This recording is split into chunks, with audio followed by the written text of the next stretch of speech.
Hello, hello, hello, hello. Good morning, good afternoon, or good evening, depending on what time you are viewing this video. Okay, so this is ED112. By the way, this is the teaching profession. I am Shamille Lobetaña. I came from the BS Ed Science 1B2. And today, I am going to tackle about one of the most frequently asked questions in the internet, no? And makapantay mo ani nga na mag-post ani sa social medias like Facebook or Instagram na mga tana ani. Unsa man din nga question? Well, the question is, what is ethics, no? Unsa maning ethics? Pangutanon mo na in a way na moingon sila nga college naman jud mo, unsa man jud dining ethics? What is ethics? Then mo na sa comment section, no? Then makakita mo comment nga ethics is a kind of bird that lays eggs, and that egg is we're going to make balut out of it. So idog sure. But on a serious note, makapangutan na sa tanong kung unsa man jud din ang ethics. It's your lucky day because I am going to discuss it for you in this video. Not just ethics, but I'm also going to discuss ethics and the law. No? So, what is ethics, Manday? First, we need to understand unsa man dining ethics. Well, at the simplest or on simple terms, ethics is a system of moral principles, no? They affect how people make decisions and lead their lives. Ethics is concerned with what is good for individuals and society, and is also described as the moral philosophy, no? Furthermore, ethics refers to the concepts of right and wrong conduct, no? So mao ni siya di ay ang mag-ingon sa imo kung unsay tama, unsay mali nga himuon, no? Further, ethics is basically a branch of philosophy dealing with the issue of morality, no? Usa din siya ka branch sa philosophy nga mao ni ang gi-focus nila ani is ang atong morality. Moreover, ethics consists of the rules of behavior. It certainly defines how a person should behave in a specific situation, no? Ethics examines the rational justification for our moral judgments. It studies what is morally right or wrong, no? Just or unjust, what is morally right. In a broader sense, no? Kaning ethics di ay is mao ni siya ang muguide sa atua kung unsa dapat ang himuon, kung unsa dapat ang dili pud himuon, kay it feels right and it feels wrong. Balik-balikon jud ni nako kay mao ni siya ang main jud nga concept sa ethics. Again, mao ni siya ang muguide sa imo kung unsay mga tama nga himuon ug unsay mga mali nga himuonon. In a broader sense, ethics reflects on a human beings and their interaction with nature and with other humans, on freedom and responsibility, and on justice, no? So, magsige tag nag-isgo tag ethics na to niya. Sige na to balik-balik ang word nga moral. Unsa man jud din ang moral? And here is the definition of morals. Morals are the prevailing standards of behavior that enable people to live cooperatively in groups. Moral refers to what society sanction as right and acceptable. Most people tend to act morally and follow societal guidelines. What are also may gimin ana nga act morally? Like parang mo-act ka according to your conscience ba? Kung unsa ang tama para sa imuha, kung unsa pud ang mali para sa imuha. For example, examples of morals, no? Is always tell the truth. Bata pa lang taging ginaingnan na taana sa tuwang parents, or makadungog taana nga honesty is the best policy. Honesty is the best policy. Always tell the truth, Jud. Next is do not destroy property that is not yours, no? So syempre, morally nag-isip ka na nga nganong mo destroy mo kay property nga dili imuha, so dili na maayo. And have courage, keep your promises, no? Dapat mo keep jud ka sa imuha mga promise. That is examples of good morals, no? And do not cheat in anything like relationships, exams, kung asa na. Do not cheat, kay morally wrong na ang cheating, di ba? And do not judge. Be forgiving. Take responsibility for your actions. Have patience. Be loyal, no? Have respect for yourself and others. Those are just examples of a good morals, no?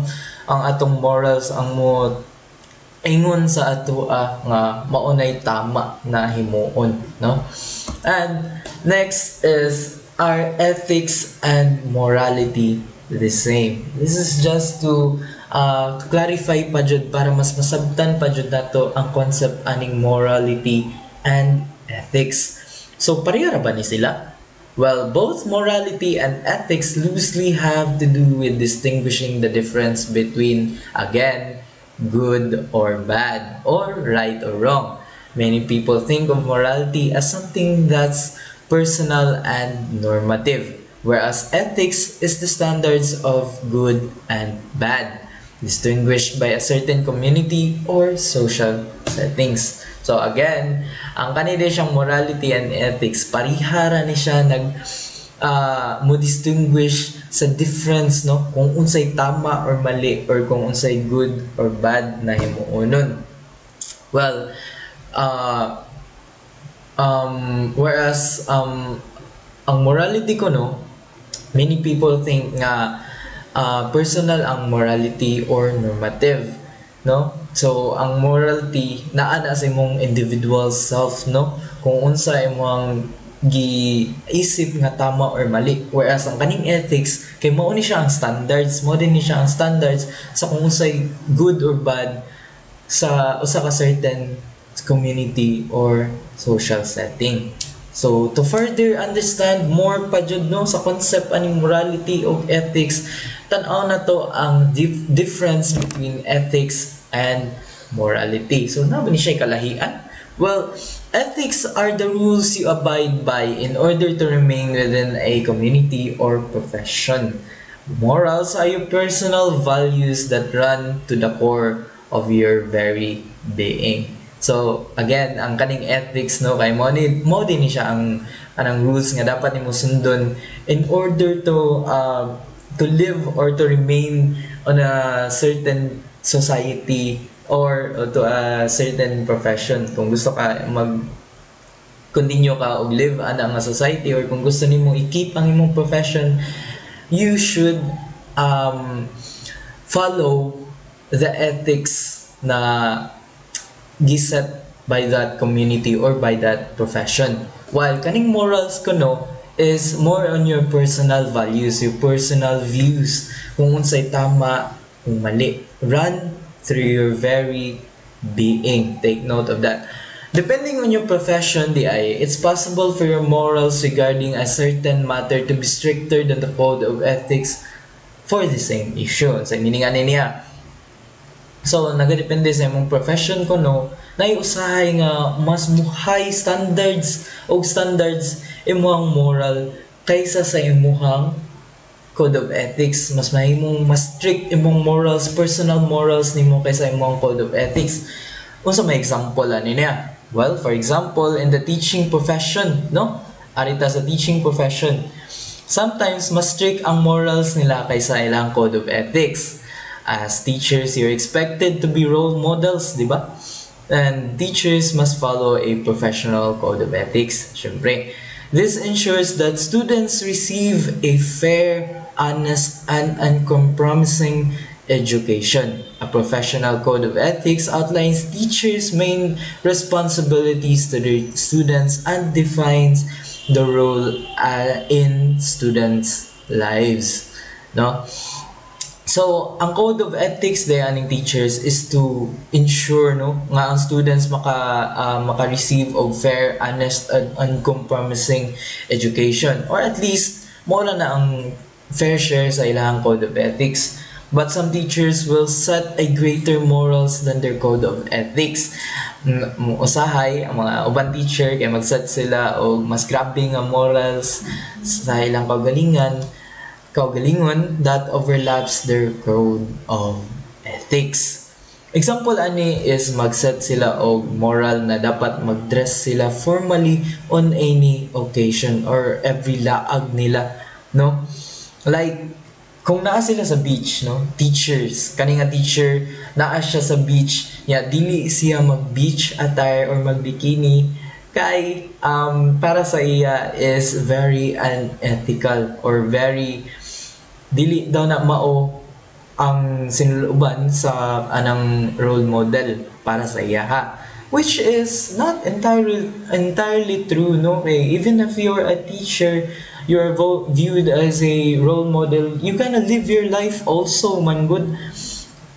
And since naman ka sa beach, it's just morally okay for you to wear as a beach attire, no, or a bikini. Wala may mali ana as long as you don't do activities or physical activities na murag lain pud katan-aon. And yeah, so mo na siya ang examples of morals that turn to be stricter than the code of ethics just because of their professions. But take note, sometimes your code of ethics also overlaps your individual morals. Kung gaina, nag-example ta sa individual morals na nag-overlaps sa ilahang nahimong stricter sa ilahang code of ethics, karon maghatag sa kog example sa ilang code of ethics nga nahimong gibaliwala na noon ang ilahang morals. Yes, you heard it right. Naay usahay nga naay code of ethics ang usa ka profession nga mabaliwala ang imong morals as a person. Kano sa man siya may tabo? When, for example, you are a lawyer, no? You are a lawyer, you are working with the ethics in which you are vowed to uphold. They may not deliver justice sometimes. Mahitabo ni siya when a lawyer believes nga ang ilang client is guilty, no?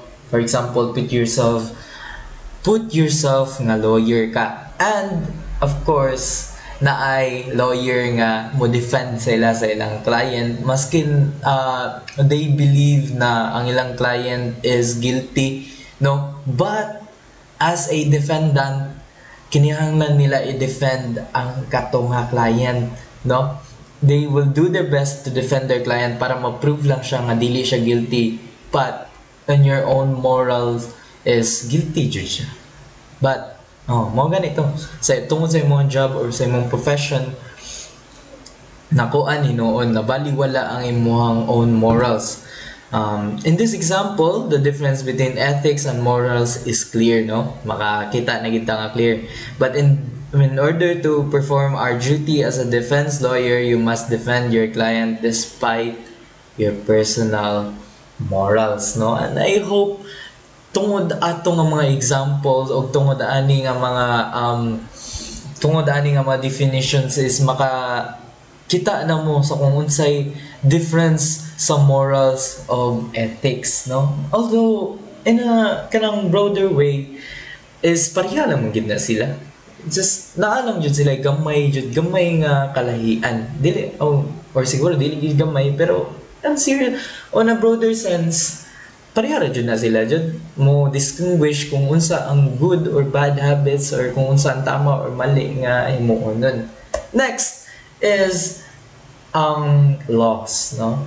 So nag-mention ta gaina is ang ethics mo ni siya ang rules nga imong i-abide sa on a certain community. So the same ra ba ni siya sa laws? Kay ang laws mo man ni siya ang rules sad, no? Mo man sad ni ang rules nga imong i-abide on a certain community sad.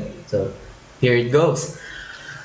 Ethics are rules of conduct, no? Mo ni siya ang again, mo ni siya ang mo distinguish siya right and wrong. While laws are rules developed by the governments in order to provide a balance in society and protection to its citizens, no? Mo ni ang kaning laws, mo ni di siya ang gi-develop sa government, mo ni siya ang gipa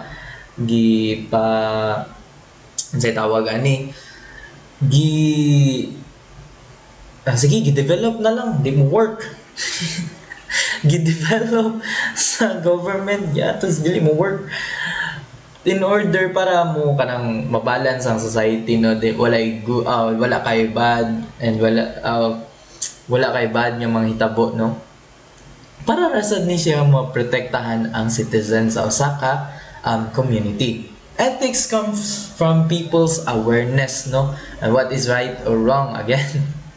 Si tagbalik-balik ani sa ethics nga magsulti sa right and wrong kay mao man jud dapat ni ang mao man jud ni ang concept sa ethics jud. And laws are enforced by governments to their people and the society. So a simple explanation or concept aning ethics, morals and laws, no, kay ang ethics is the awareness that we have kung unsay tama or mali again. And nakahimo ta og morals based ato nga ethics, like for example, no, example of an ethical behavior is honesty. We must practice honesty. That is an example of an ethical behavior. So from that ethical behavior nakahimo ta og moral sa atong kagalingon, individual moral, na we should not lie, no. Lying is bad, no. So nakahimutan moral tungod atong nga ethical behavior nga lying is bad, so we should not lie, no. So mo na siya. And here comes the law na gi-create sa tong government to provide balance sa citizen. So kaning law naggikan, and most laws are based on ethics rasad. So yeah, it all comes down to ethics ra jud. Kay kanang mga laws kay nag-base ra man pud na sa kanang different different ethics sa mga people nga naga-agree sad sila ba, like do not kill, do not steal from others, do not steal someone's wife, nana. So yeah, nag-make og law ang government para sa usa ka environment para dili to nila say tawag na ma-break to nga unethical behavior. Next is in chapter 2, no, kung naka-remember mo sa teaching profession workbook nga gihatag ni Sir Geoff sa 2A, is sa chapter 2 ato is gi-discuss nato ang usa sa branch sa philosophy known as axiology, no. Kaning axiology is the study of values, no, and ethics is, as you kung nagbasa man jud mo, ethics is one aspect of axiology. Actually duha to sila, na duha ka aspect, ethics and aesthetics, no, but we're going to focus on ethics lang sa. In particular, we indicated that the study of ethics focuses on the ideas and beliefs that are valued by a society in a moral sense. Mo lagi ang mo ni siya ang ethics, mo ni siya ang mo-guide sa tuwa kung unsay tama or mali. Sige anjo ni na ako balik-balik kay mo man jud na ang concept jud sa ethics. Morals for a society represent a collective view of what is right and wrong, whereas ethics represent a code of conduct for abiding that view. So mo dyan na ang ethics, mo dyan na ang rules, no, on a certain community. And morals for a society is mo na siyang nag-represent sa collective view, meaning collective view gani mo ning different views sa mga people atong community is giusa siya and nagkapareha sila og view ba, mo na siya ang morals nila kung unsay tama ug mali. And yeah, You may have your own morals and ethics, but they are likely influenced greatly by those of the society in which you live in. Ano? So, naa ko no kay kuan, you may have your own morals and ethics man as an individual, but they are likely influenced rasad greatly for those society nga imuhang gipuy-an. For example, ano niya is ang inyong society is nagset og rule nga bawal mangawat. Oh, then you personally you'll develop a moral to yourself na dili jud pwede mangawat kay unethical man siya. Kay tungod mo man na siyang rules sa mga society and naka-realize ka nga bawal man kay murag di man maayo gid pud mangawat. Another example is the way you dress, no? If there's an ethical practice sa imong society na magsulot ka og pirmi o formal nga sulutonon, then you'll begin to develop a ethical practice to dress formally ug makadevelop sa kag moral conduct na bawal magsulot og mga revealing kaayo nga mga clothing, no? And that is an example of your own morals and ethics being influenced greatly by those of the society you live in, no? Mo na siya ang example sa makadevelop kag moral sa imong kagalingon tungod sa rules ra pud sa society nga imong gipuy-an. Because of that variation of one individual to the next, societies typically write laws that clearly specify behaviors that are and are not acceptable. So, tungod ato nga mga variation of individual perspectives, no? Naka-develop ang society og mga laws that kanang specify acceptable and not acceptable behaviors. Sa may example ana niya, pareha na sa akong dimension ganiha. Example ato niya is bawal mangawat, do not steal your someone else's wife, no? And bawal mo patay, the most common, no? In essence, laws seek to iron out the ethical differences that might exist between people.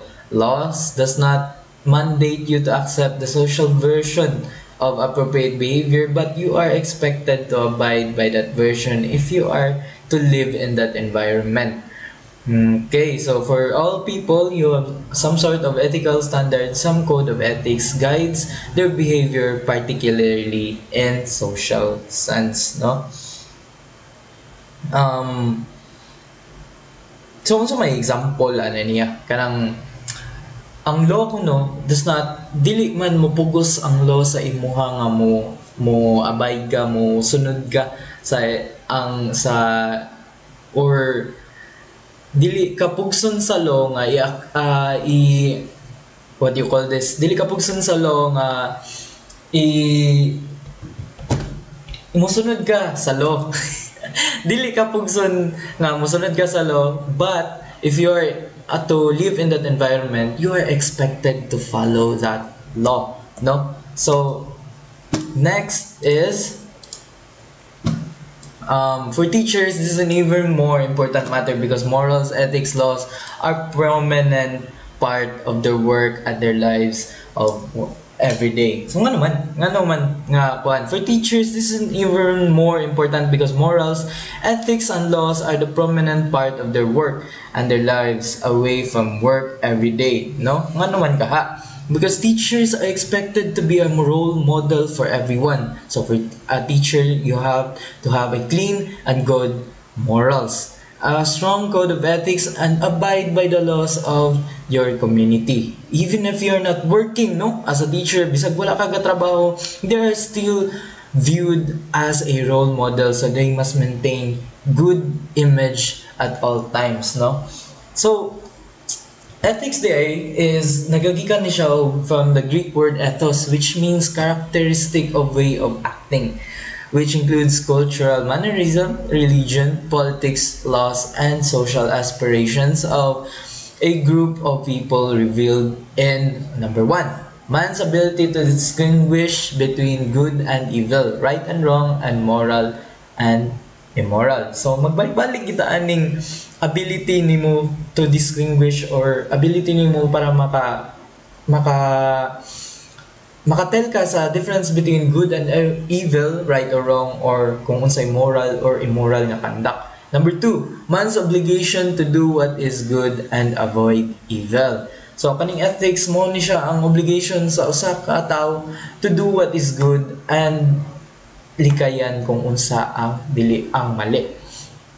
Number 3, man's accountability for his actions, expecting reward or punishments. Ang kaning ethics mo ni siya ang accountability for sa usa ka person to take responsibility for his actions. Kung makahimo kag maayo, then expect for a reward.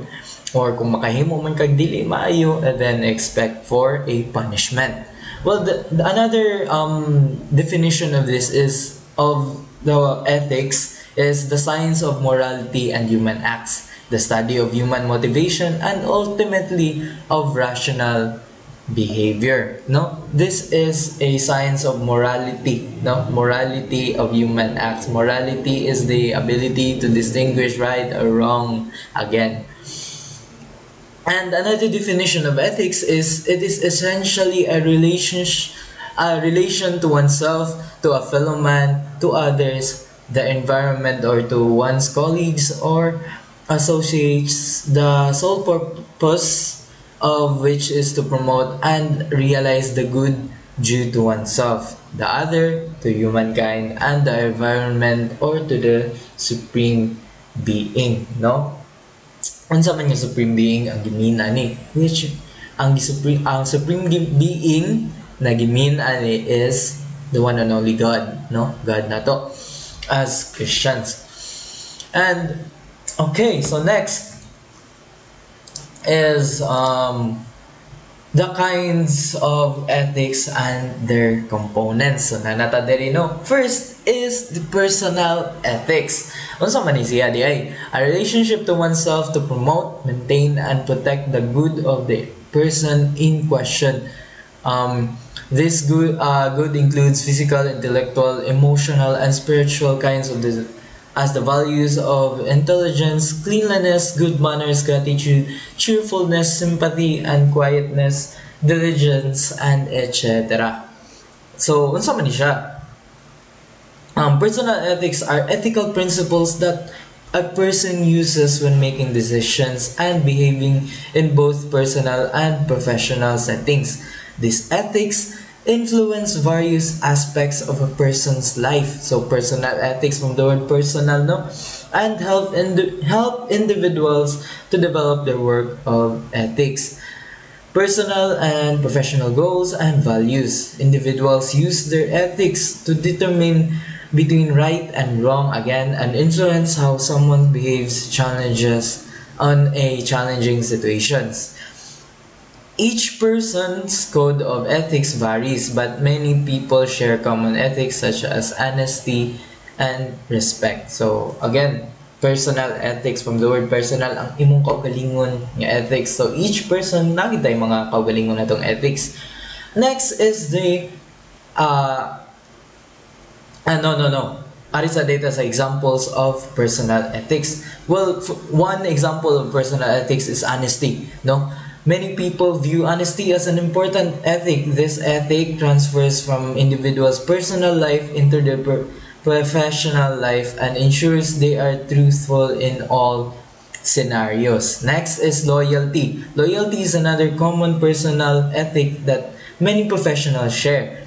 People who have a personal ethic of loyalty demonstrates trustworthiness and fidelity in all their dealings and can be trusted by others to maintain their loyal behavior to others in different situations. Next is integrity. Integrity refers to a person's commitment to uphold their moral principles in any situation and is an important component of trustworthy and sound relationships of both in and out of the workplace. Next is respect. No, respect. People with sound personal ethics demonstrate respect for those around them both and at work and their personal lives. Next is selflessness. People who are selfless put others first and do not act selfish or self-serving ways. Next is responsibility. Someone with a strong moral code is willing to take responsibility for their actions and make changes or amends when necessary. So again, no, these are examples of personal ethics: honesty, loyalty, integrity, respect, selflessness, and responsibility. Now let's move on, no, to moral ethics. Moral principles are guidelines that people live to by to make sure they are doing the right things. These include things that like honesty, fairness, and equality. No, moral principles can be different for everyone because they depend on how a person was raised and what is important into their lives. No, so in some examples, aning moral principles. Examples ani is don't kill, speak the truth, be careful what you say or do to others, respect the property of others, and treat people in need to distress as we would want to be treated on our situation were reversed. No, moral ethics, from the word moral, no, mo ni siya ang mga ethics na to nga naga ingon sa tuwa kung unsay tama or mali. Social ethics is the systematic reflection on the moral dimensions of social structures, systems, issues, and communities. Social ethics can be thought as a branch of applied ethics, the application of ethical reasoning to social problems. Social ethics is the collection of values and behaviors of a given culture or people group. So social ethics, no, so mo ni siya ang ethics on a social manner, no, on a people or group, no. Next is the professional ethics, no, professional ethics. So from the word professional, no, these are ethical behavior from your profession, no. Professional ethics are principles that govern the behavior of a person or a group in a business environment. Like values, professional ethics provide rules on how a person should act towards other people and institutions in other environment. Note lang that unlike values, professional ethics are often codified as set of rules. No? So naka-code ni siya which a particular group of people use. No? So next is the family ethics. So from the word family this is the ethical behaviors on your family. It's the moral and ethical principles traditionally upheld or passed on with a family as fidelity, honesty, truth, and faith. Examples ano niya no is kung ang imong family is superstitious, like namoy ethics nga na-pass down sa imong family nga kung makita ka dako ang kahoy is dili nimo hilabtan, dili nimo gaw-gawan, dili nimo putlon kay unethical na sila or na mga masuko. Mao na siya ang examples of family ethics nga ma-pass down through the generation. Next is the environmental ethics. This is a branch of applied philosophy that studies the conceptual foundations of environmental values as well as more concrete issues surrounding societal attitudes, actions, and policies to protect and sustain biodiversity and ecological systems. Well, for example, ano niya is plant more trees, conserve water, avoid illegal logging, recycle more, and proper waste disposal. No, so kaning environmental ethics, these are ethics that help to maintain our ecological or biodiversity. No, and next is the religious ethics. So kanang murag familiar naman tani kay from the word religious ethics mo ni siya ang mga ethical behaviors based on your own religion, no. So unsa man siya? Our religious ethics are the moral principles that guide religions, no, and are a set of standards for what is and isn't acceptable behavior, surprisingly similar from the religion to the next. These fundamental principles flow from the core beliefs and ancient wisdom of religion, as well as its teachers and traditions. So, unsa may example aning religious ethics? Virtually all of the world's great religions contain in their religious texts some version of the golden rule. Unsa man itong golden rule di ay? Ang golden rule is do not do unto others as you would wish to them to do unto you. No? So, in other words, we should treat others the way we would want to be treated. This is the basic ethic, and that guides all religions. Another great example is always pray and be grateful to God, no? As He is the very reason of all the things you have now and all the things around you, no? So, thank you very much, no? That is all about ethics and law, and I hope naka sabot mo sa concepts sa ethics and law. Again, this is Shamille Verdida Lobetaña of the BSED Science 1B2, and this is ED112, the teaching profession. I am now signing off. Thank you.